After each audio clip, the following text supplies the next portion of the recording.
చాలా గొప్ప ఫీలింగ్ అంటూ అంటే ఇప్పుడు 'జక్కన్న' గానివ్వండి, 'తారక్' గానివ్వండి, ముందు నుంచి తెలిసిన వ్యక్తులు. ఇప్పుడు హ్మ్. అలాగే 'రామ్ చరణ్' గారు వీళ్ళు, 'కీరవాణి' గారు మొత్తం టీము ఆస్కార్ లెవెల్‌కి ఎళ్తే హ్మ్. ఆనందం ఎలా ఉంటుంది? అరే! మన తెలుగోళ్ళు యెస్.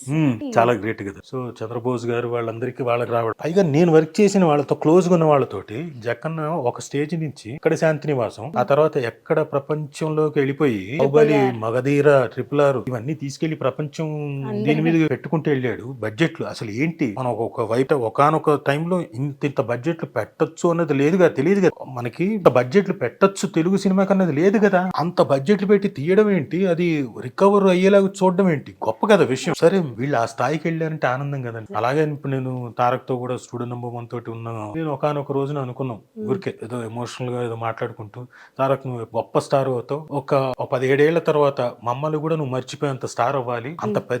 హైట్‌గా ఎదగాలి అని చెప్పేసన్నా. అయితే మర్చిపోలేదు.